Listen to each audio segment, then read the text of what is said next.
नमस्कार सबैजनालाई। म सम्झना सम्झु ब्लग्समा यहाँहरू सबैलाई स्वागत छ। आज म यहाँहरूलाई लाँदैछु धादिङको सल्यानटारमा अवस्थित नृसिंहधाम। धादिङ जिल्लाको ऐतिहासिक र धार्मिक महत्त्व बोकेको यो नृसिंहधाम त्रिपुरा सुन्दरी गाउँपालिका 1 सल्यानटारमा अवस्थित छ। यहाँ यो रातो यारोले देखाइएकोतिर यो लेफ्ट साइडमा मेन मन्दिर हो भने हामी चाहिँ पहिला यहाँबाट तल दुईटा नदीको सङ्गम नेत्रावती र बुढी गण्डकीको सङ्गम स्थलमा पहिला त्यहाँ स्नान गर्नुपर्छ भनेर हामी चाहिँ तल सङ्गम स्थलतिर लाग्दैछौँ। यहाँ एकदमै भिडभाड छ, टाढा टाढादेखि धेरै भक्तजनहरू आउनु भएको छ।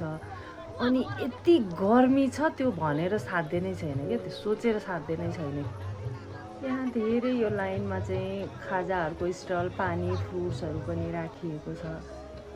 यो देब्रे साइडमा ठुलो हल देख्नुहुन्छ, यहाँ चाहिँ भजन कीर्तन भइरहेको छ।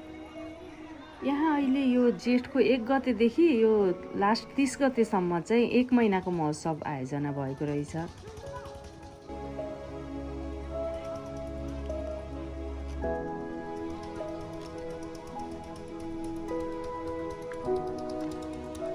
यहाँ देख्न सक्नुहुन्छ हवन कुण्डहरू। यसमा चाहिँ हरेकले आफ्नो गोत्र अनुसारको विशेष पूजा अनुष्ठान गर्ने व्यवस्था पनि मिलाइएको छ।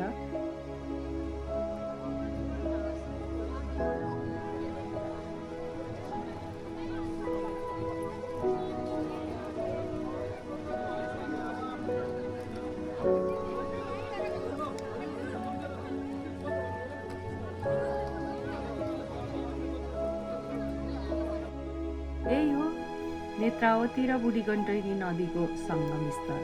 यहाँ नुहाउने, नुहाइधुवाइ गरेर पूजाआजा गर्नेको भिड छ।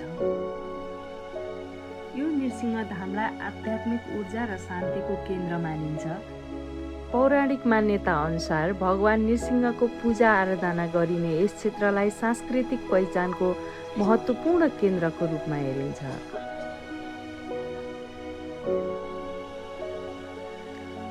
पर्यटकीय हिसाबले पनि यो ठाउँ धादिङ जिल्लाकै एक प्रमुख धार्मिक पर्यटकीय गन्तव्यको रूपमा विकसित भइरहेको छ।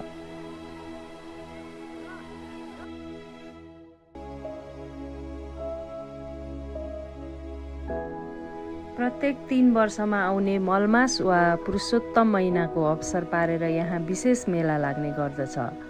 महोत्सव अवधिभर विशेष 108 तीर्थयज्ञ र विविध धार्मिक तथा आध्यात्मिक कार्यक्रमहरू सञ्चालन भइरहेको छ। पवित्र नदीको सङ्गममा स्नान गर्नु र नृसिंह भगवानको दर्शन गर्नुलाई यस मेलाको मुख्य पुण्य कार्य मानिन्छ।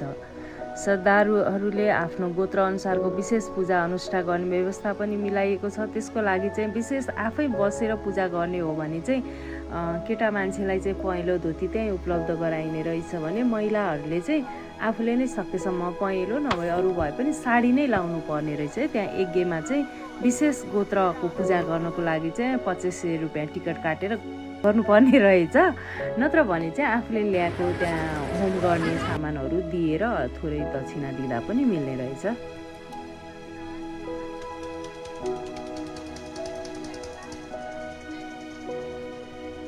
त्यहाँ पूजा गरिसकेपछि अब हामी माथि आयौँ मेन मन्दिरमा।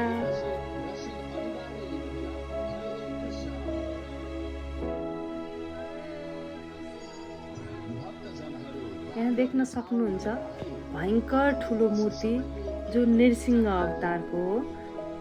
यो मूर्ति भगवान नृसिंहले हिरण्यकश्यपुलाई आफ्नो काखमा राखेर नङले विदारण गरेको उग्र तर रक्षात्मक रूपको पूजा गरिन्छ। यो मूर्ति आधा शरीर मानिसको र टाउको सिंहको स्पष्ट आकृति देख्न सकिन्छ, जसले भक्त प्रहलादको रक्षाको प्रतीक झल्काउँछ। यहाँ नृसिंह अवतारको दर्शन गरिसकेपछि अब भित्रको मूल मन्दिरको दर्शन गरौँ है त। अब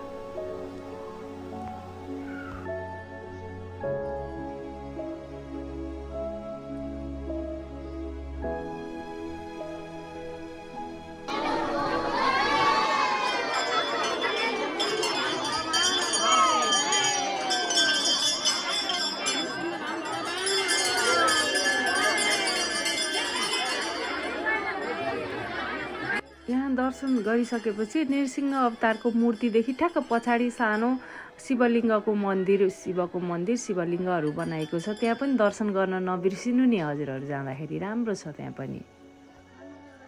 भिडियोलाई स्किप नगरिकन पुरा हेरेर मलाई साथ दिनुहुन्छ भन्ने पूर्ण आशाको साथ यो भिडियोबाट बिदा चाहन्छु। फेरि अर्को भिडियोमा भेट्ने नै छौँ। यहाँहरूको दिन शुभ रहोस्। नमस्कार।